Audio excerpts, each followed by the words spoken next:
Security, remove her from the VIP cabin. That seat belongs to someone who actually fits first class.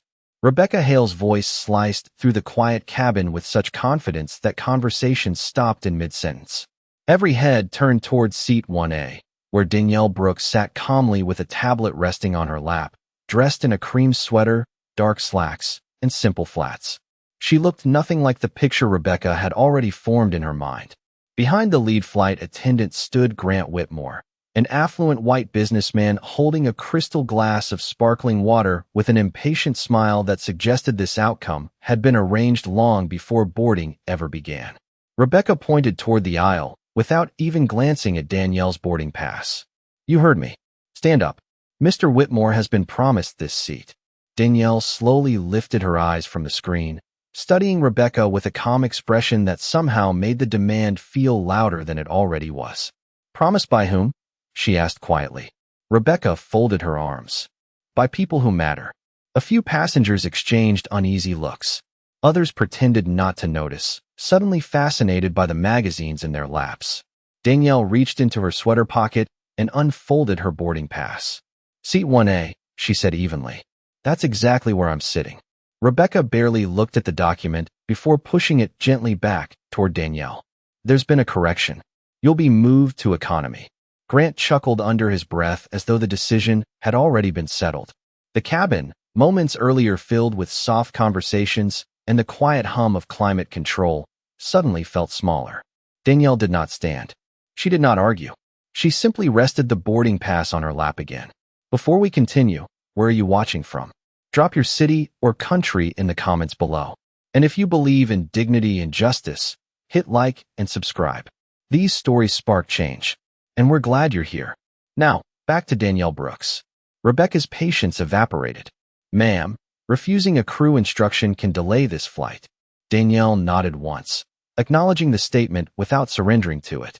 "Then perhaps we should make sure the instruction is correct before inconveniencing everyone." Grant stepped closer, adjusting his tailored jacket as he looked Danielle up and down. "Come on," he said with a dismissive laugh. "You're holding everyone up over one seat." Danielle turned toward him, her expression unreadable. "Interesting," she replied. "It didn't seem like just one seat when someone decided to promise it before asking whether it already belonged to someone else." The words landed harder than anyone expected. Rebecca's jaw tightened.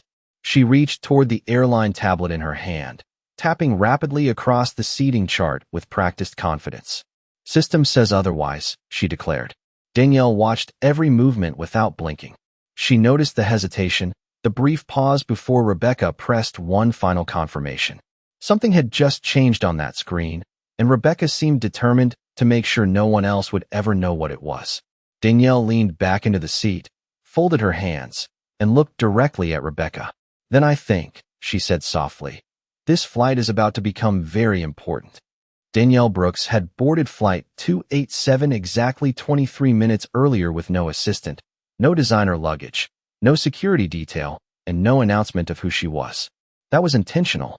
For nearly 4 months, confidential reports had been arriving at the executive office describing a disturbing pattern inside Sterling Crown Airlines. Passengers traveling alone, especially black women dressed casually, claimed they were questioned more aggressively, reassigned from premium seats without clear explanations, or treated as though they had wandered into a space where they did not belong. Every investigation submitted through regional management ended with nearly identical conclusions. Miscommunication. Customer misunderstanding. No policy violation found. The wording was always polished, always careful, and always convenient. Danielle had read every report herself. She had noticed something the internal auditors had missed. The same supervisors appeared again and again. The same flight numbers. The same destinations. The complaints disappeared, but the names never did. Instead of announcing another audit, she chose something much simpler. She booked a ticket under her own legal name, paid the full fare through the company system without executive privileges, and declined every automatic notification that would normally alert employees she was traveling. If the airline truly treated every customer equally, nobody would know who she was until after the flight landed. Boarding had unfolded exactly as she expected. The gate agent scanned her boarding pass. The screen flashed green. "Seat 1A. Crown Elite Suite. Everything matched perfectly. The young gate agent smiled politely and welcomed her aboard without hesitation. Danielle thanked her and walked onto the aircraft carrying nothing more than a slim leather portfolio. As she entered the premium cabin, she immediately noticed Rebecca Hale watching from the forward galley. It was not curiosity that crossed Rebecca's face. It was calculation. Her eyes moved from Danielle's shoes to her sweater, then to the absence of luxury accessories that many people wrongly assumed wealthy travelers needed to display. Danielle recognized that look. She had seen it years earlier in hotel lobbies, private banking offices, and exclusive charity events. The expression always arrived before the questions did. It measured appearance before character. It judged clothing before credentials. Danielle settled into seat 1A and quietly opened her tablet, making a few notes about boarding procedures while the rest of the cabin filled with passengers. She barely glanced up as Rebecca whispered something to another flight attendant before disappearing behind the galley curtain. Less than 2 minutes later, Grant Whitmore entered the cabin. Rebecca greeted him with a warmth Danielle had not received. They exchanged familiar smiles. Grant nodded toward seat 1A. Rebecca answered with a small, reassuring gesture that looked almost rehearsed. Danielle watched the exchange from the corner of her eye without reacting. She did not yet know what promise had been made, but she knew one had. She also noticed something else. Rebecca glanced twice toward the crew tablet before walking directly toward her seat. Every movement afterward unfolded with remarkable confidence, as though the decision had already been made long before either passenger stepped onto the airplane. Then, while Rebecca continued insisting that the seating chart supported her claim, Danielle noticed a young trainee flight attendant standing quietly near the galley entrance. The woman stared at the tablet in Rebecca's hands, her expression changing from confusion to disbelief, and for a brief moment their eyes met before the trainee instinctively looked away as if she had just witnessed something she was never supposed to see. Rebecca Hale's confidence only grew stronger as the silence inside the premium cabin stretched from uncomfortable to unmistakable. She tapped the crew tablet again and turned the screen just enough to face Danielle without allowing anyone else a clear view. "There," she said firmly. "Your reservation is no longer assigned to this seat. You will gather your belongings and move to row 27. Danielle did not even glance at the screen. "Interesting," she replied calmly. "Because when I boarded less than 10 minutes ago, everything matched perfectly." Rebecca's smile carried no warmth. "Systems update. It happens." Grant Whitmore stepped forward, setting his leather briefcase beside seat 1A as though he had already won the argument. "I have an important meeting waiting for me in San Francisco," he said loudly enough for nearby passengers to hear. "Can we please stop delaying the flight?" Danielle looked toward him with quiet curiosity. "I imagine everyone on this airplane has somewhere important to be." Grant shrugged. Not everyone paid for this level of service. Several passengers exchanged uneasy glances. An older couple sitting across the aisle frowned, but remained silent. A young father traveling with his teenage daughter lowered the magazine he had been reading and watched the conversation carefully. Danielle reached into her portfolio and removed both her government identification and the digital confirmation she had printed before leaving home. She held them out without a trace of frustration. "You are welcome to verify everything." Rebecca barely looked at the documents before pushing them back. "Identification does not change the seating assignment." Danielle noticed the wording immediately. Rebecca had stopped questioning whether the ticket existed. Now she was insisting the ticket had somehow changed after boarding. The explanation shifted because the facts no longer supported the accusation. Rebecca turned toward another flight attendant. "Contact Captain Thomas Reed and let him know we have a passenger refusing a crew instruction." The message traveled through the cabin like a sudden drop in cabin pressure. Within moments, the cockpit door opened and Captain Reed walked forward with measured steps. He listened as Rebecca summarized the situation in careful language that conveniently omitted several details. She described Danielle as unwilling to cooperate. She described Grant as the rightful occupant of seat 1A. She never mentioned the valid boarding pass, the green boarding scan, or her earlier promise that the seat belonged to people who matter. Captain Reed nodded before looking directly at Danielle. "Ma'am, I need you to comply with the crew's seating instructions so we can depart on time." Danielle met his eyes without raising her voice. "Captain, before I move anywhere, Would you be willing to verify the original boarding record? Rebecca answered before he could speak. That has already been handled. Danielle turned back toward the captain. Has it been handled by you? The question lingered in the air longer than anyone expected. Captain Reed hesitated for the briefest moment, but Rebecca quickly stepped between them. There is nothing further to verify. Just then, near the forward galley, the young trainee flight attendant named Emily Carter tightened her grip around the service manifest she was carrying. Her eyes remained fixed on the crew tablet, and Danielle noticed something unmistakable. Emily was not confused anymore. She looked frightened, as though she had just recognized exactly what had been changed on that screen, and when Rebecca suddenly realized where Emily was looking, her expression hardened immediately. Rebecca's eyes locked onto Emily Carter before the young trainee could say a single word. Emily, she said sharply, finish preparing the cabin. This does not involve you. Emily froze beside the forward galley, clutching the service manifest against her chest. She had only been flying for 3 months, and every instructor had reminded her that questioning a senior crew member could end a promising career before it truly began. Yet she also remembered exactly what she had seen only minutes earlier. Danielle Brooks had scanned onto the aircraft without a problem. The boarding system had displayed seat 1A in bright green. There had been no warning, no duplicate reservation, and no conflict. More importantly, Emily had watched Rebecca reopen the seating chart after Grant Whitmore boarded. At first, she assumed Rebecca was checking meal preferences. Instead, she watched the cursor pause over Danielle's name before selecting a different assignment. Then the original record disappeared. It happened in less than 5 seconds, but Emily knew what she had seen. Across the aisle, a middle-aged woman named Karen Mitchell quietly lowered her headphones. She had been following every word since Rebecca first demanded Danielle leave her seat. Excuse me, Karen said cautiously. I watched that lady board before anyone else in this cabin. She sat down without any issue. Why is this suddenly a problem now? Rebecca answered without hesitation. Ma'am, we appreciate your concern, but airline procedures are confidential. Karen frowned. Procedures are one thing. Changing stories every 2 minutes is something else. A few passengers nodded almost imperceptibly. The atmosphere inside the premium cabin continued to shift.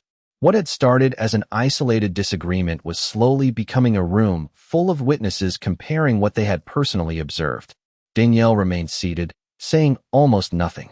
She simply watched people arrive at the truth on their own. Grant Whitmore glanced around uneasily before forcing another confident smile. People should let the crew do their jobs, he muttered. Danielle looked toward him. I agree. That is exactly why every decision should be honest. Emily lowered her eyes again, but her conscience refused to stay quiet. She stepped forward one cautious pace. Captain, she said softly, I think there may have been. Rebecca cut her off immediately. Emily, enough. Return to your station. The interruption came so quickly that several passengers noticed it. Captain Reed turned toward Emily. Did you have something to add? Rebecca answered for her. She is still in training. She misunderstood the seating software. Emily swallowed hard. That explanation was not only false. It was convenient. She understood the software well enough because she had completed certification on it only 2 weeks earlier. Her heartbeat quickened as she looked from Rebecca to Danielle and then back to the crew tablet, still resting in Rebecca's hands. Danielle never asked Emily to speak. She never encouraged her. She simply met the young woman's eyes with a calm expression that carried no pressure, only quiet confidence. Somehow that silence made the decision even harder. Emily slowly took another step into the aisle. Captain, she said, this time loud enough for the entire premium cabin to hear. Her boarding pass scanned correctly at the gate, and I also saw something on the seating chart that I do not believe should have changed after boarding. The cabin fell completely silent. Rebecca's face lost its practiced composure for the first time, and before anyone could respond, she tightened her grip on the crew tablet and instinctively turned the screen away from everyone around her. The silence that followed Emily Carter's words settled over the premium cabin with a weight no one could ignore. Rebecca Hale recovered first. You are mistaken, she said firmly without looking at the trainee. You are new, and you clearly misunderstood what you saw. Emily opened her mouth to respond, but Rebecca raised her hand before another word could leave her lips. Return to the galley immediately. We will discuss your conduct after this flight. Emily hesitated, her face pale but determined. Captain Thomas Reed shifted his attention between the two flight attendants. He sensed the growing tension, yet instead of asking to review the boarding records himself, he chose the quicker path. For the sake of departure, he said, I need this situation resolved now. Rebecca nodded as though the captain had confirmed everything she had claimed from the beginning. She turned back toward Danielle Brooks. Ma'am, this is your final opportunity to move voluntarily. Danielle remained perfectly still. Her hands rested lightly on the armrests, her breathing calm, her expression unchanged. Captain, she said evenly, would you make the same request if the passengers sitting here looked different? The question lingered in the cabin. No one answered. Grant Whitmore broke the silence with an impatient sigh. This has nothing to do with race. It is about following instructions. Danielle looked directly at him. Then you should have no objection to following the original boarding assignment.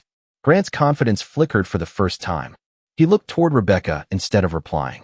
That single glance revealed more than his words ever could. Danielle noticed it immediately. So did Karen Mitchell across the aisle. Rebecca stepped closer, lowering her voice. Please do not make this more difficult than it needs to be. Danielle answered quietly. I did not create this situation. I simply boarded my flight. Rebecca reached toward the overhead compartment and removed Danielle's carry-on without asking permission. She carefully placed it in the aisle beside seat 1A, sending an unmistakable message that the decision had already been made. Several passengers exchanged uncomfortable looks. Emily instinctively took a step forward, then stopped herself. Danielle glanced at the bag resting beside the aisle, and for a brief moment the polished walls of the aircraft disappeared from her mind. She was 17 again, standing inside an airport terminal with her mother after a delayed connection. They had both held confirmed premium boarding passes. A gate supervisor looked at the tickets, looked at them, and quietly told them there had been a seating adjustment. Minutes later, Danielle watched another family, dressed in expensive business attire and with lighter skin, escorted into the very seats they had purchased. Her mother never raised her voice. She simply picked up her bag and whispered, "Never let anyone convince you that you have to prove you belong where you already paid to be." Danielle carried those words through college, through every business negotiation, through every acquisition that eventually built Sterling Crown Airlines into one of the country's fastest-growing carriers. She had promised herself that no passenger on her airline would ever experience what her family had endured. Yet now history had quietly found its way back to her, 30,000 feet below where this airplane would soon fly. Danielle slowly reached into her sweater pocket and wrapped her fingers around her phone. She did not unlock it. She did not make a call. She simply looked toward Rebecca with the same calm expression she had worn since boarding and said, "You still have one chance to correct this before it becomes something none of us can undo." Rebecca smiled with absolute certainty. There is nothing left to correct. Danielle lowered her eyes to the phone in her hand, pressed the screen once, and somewhere far beyond the aircraft, another phone began to ring. The call connected before the first ring could finish. Monica Hayes speaking. Danielle never raised her voice. Activate Crown Protocol 7. There was no hesitation on the other end. Confirmed. Executive verification recognized. Beginning 5-minute audit now. Danielle slipped the phone back into her hand without another word. Rebecca laughed softly. Calling a lawyer is not going to change your seat assignment. Danielle looked at her calmly. I did not call a lawyer. The response was so measured that it unsettled even Captain Thomas Reed. He checked his watch, anxious about the departure schedule. We cannot continue delaying this flight, he said. Danielle nodded politely. Neither can I. Hundreds of miles away inside Sterling Crown Airlines headquarters, Monica Hayes was already moving. One command unlocked a protected executive review system that almost no employee knew existed. The boarding record for Flight 287 appeared on her monitor exactly as it had existed when passengers first checked in. Seat 1A. Danielle Brooks. Boarding completed successfully. 7 minutes later, another record appeared beside it. Seat reassigned manually after boarding. Monica frowned. Manual changes after completed boarding required a detailed authorization code. She requested the transaction history. The system immediately displayed the employee identification attached to the edit. Rebecca Hale. Monica requested another report. Internal communications. Within seconds, archived messages began appearing across the screen. One message from the previous evening immediately stood out. Grant Whitmore. Request confirmed. Seat will be available before departure. Monica's expression hardened. Legal. She called across the operations floor. Join this review immediately. Back inside the aircraft, the atmosphere had changed again. Rebecca continued pretending complete confidence, but Captain Reed noticed something unusual. The crew tablet in Rebecca's hands briefly refreshed on its own before returning to the seating display. Rebecca frowned and tapped the screen again. Probably a network delay, she muttered. Emily Carter noticed it too. She recognized the refresh pattern from training. Remote system access. Someone inside headquarters had entered the flight records. Karen Mitchell quietly leaned toward the passenger beside her. Something is happening. Grant shifted uneasily in the aisle, suddenly less eager to claim seat 1A. Danielle remained perfectly still. She did not smile. She did not celebrate. She simply waited with the patience of someone who already understood how truth behaved. It never rushed. It simply arrived. Rebecca folded her arms. This conversation is over. Danielle answered, no. It has only just become official. At headquarters, Monica continued opening reports. Another file revealed more than 20 passenger complaints connected to flights where Rebecca served as lead attendant. Several described premium seat disputes. Others mentioned selective treatment based on appearance. Most had been closed without investigation. Monica immediately forwarded every file to the Executive Ethics Board and requested live monitoring of Flight 287. One by one, the authorization requests were approved. Back on the aircraft, a soft notifications suddenly echoed from every crew tablet at once. Rebecca looked down. Captain Reed looked down. Emily looked down. Across each screen appeared the same unexpected message. Executive Compliance Review initiated. Flight records locked. Manual editing disabled. Rebecca's confident expression disappeared. She tapped the screen repeatedly, but nothing responded. Then Captain Reed's secure cockpit phone began ringing, displaying an internal priority code that almost no captain ever expected to see before takeoff. Captain Thomas Reed stared at the secure cockpit phone for a brief second before answering. The color slowly drained from his face as he listened without saying a word. Every passenger in the premium cabin watched the conversation unfold in complete silence. Finally, he managed a quiet, "Yes, understood," before lowering the receiver with a hand that no longer looked steady. Rebecca Hale stepped closer. "Captain, what is going on?" He did not answer immediately. Instead, he looked down at the locked crew tablet resting in his hand. The screen refreshed one more time. This time the seating chart was no longer visible. A new authorization banner filled the display. Executive Operations Override. Flight status under active corporate review. Rebecca reached for her own tablet, hoping hers would show something different. It did not. Every function had been disabled. Grant Whitmore shifted uneasily beside seat 1A.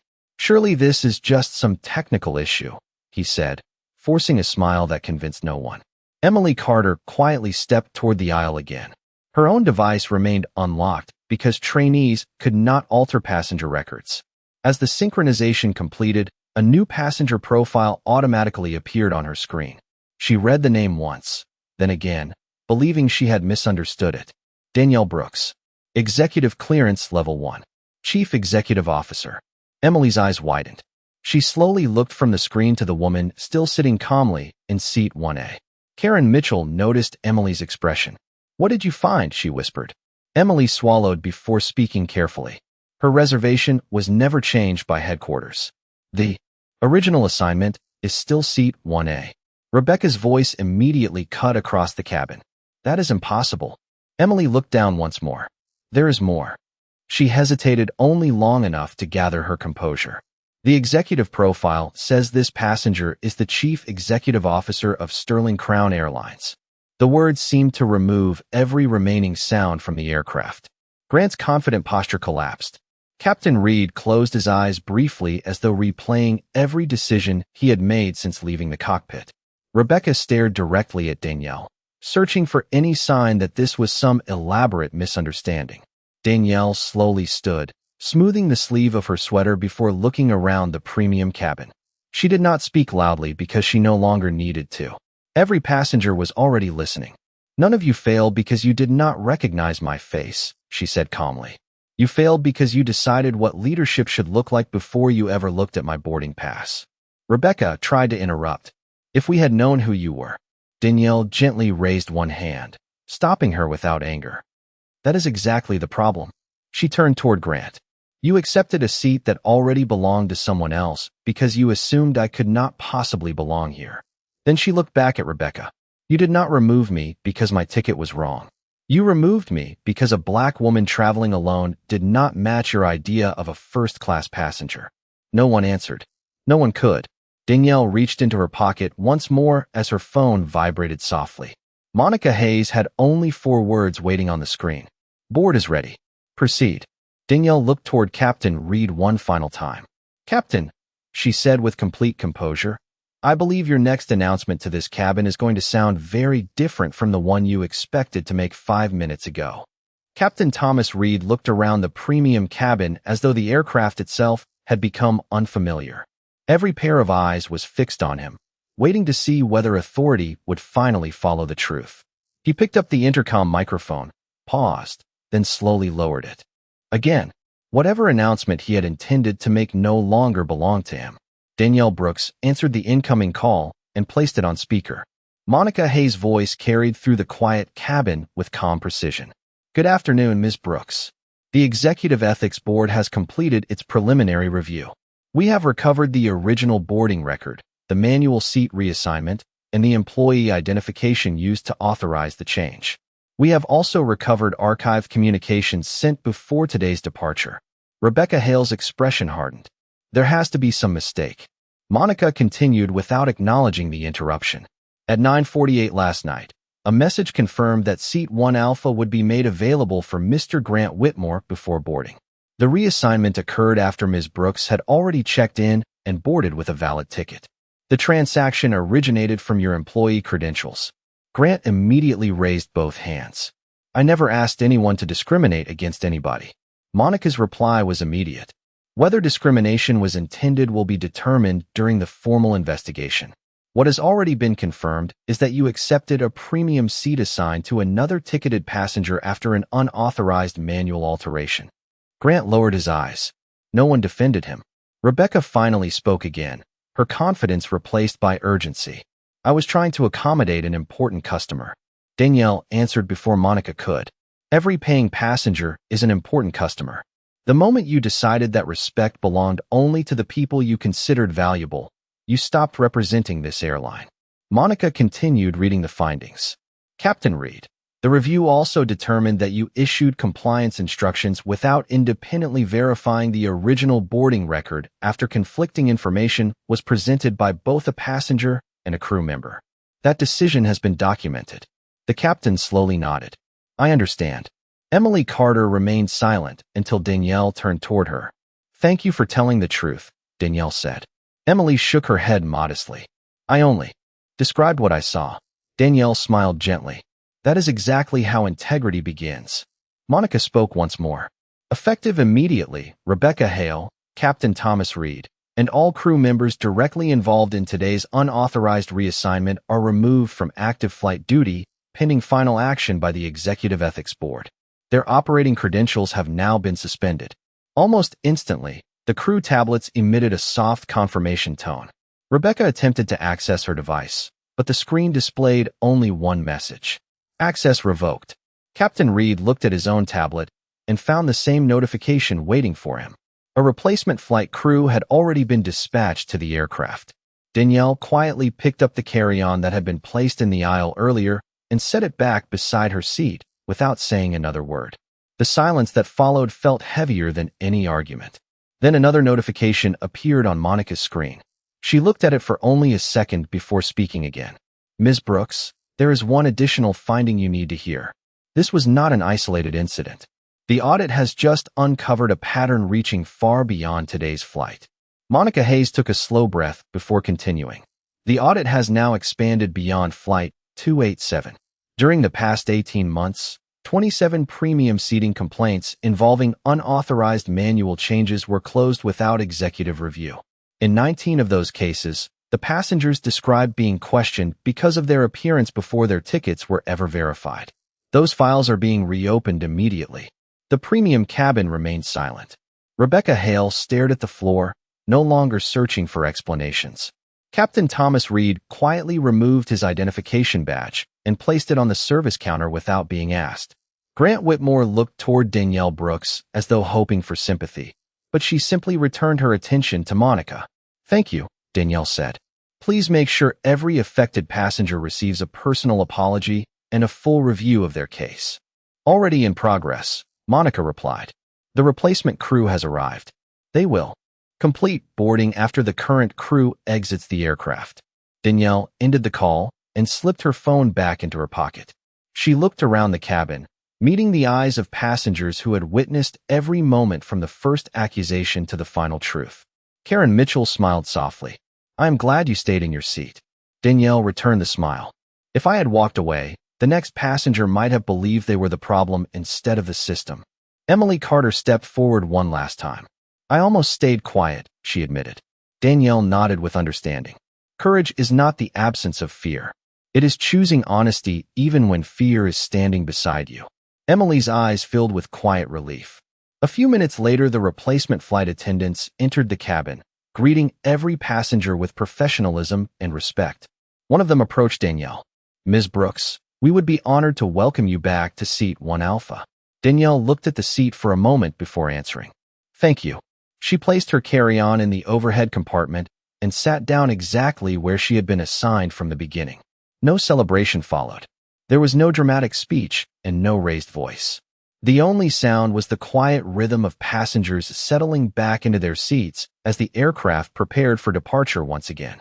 Before the cabin door closed, Danielle stood one final time. "Today was never about a seat," she said calmly. "A seat can be reassigned. A schedule can be delayed. Even a flight can wait. But dignity should never depend on someone's skin color, clothing, or whether another person believes they look successful enough to belong. The greatest mistake anyone can make is judging character before checking the facts." She paused briefly, letting the words settle naturally through the cabin. "I did not authorize today's decisions because someone failed to recognize their chief executive officer. I authorized them because every passenger deserves the same respect, whether they own the airline, work for the airline, or are flying with us for the very first time." No one spoke for several seconds. Then Karen began clapping quietly. Another passenger joined her. Within moments, the entire premium cabin was applauding, not because a powerful executive had won an argument, but because fairness had finally caught up with prejudice.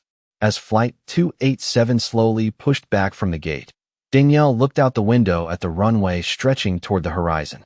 She thought about the 17-year-old girl who had once watched someone else take the seat her family had paid for. That girl had promised herself she would build something better. Today, she had kept that promise, not by proving that she belonged in first class, but by making certain that no one else would ever have to prove they belonged there in the first place.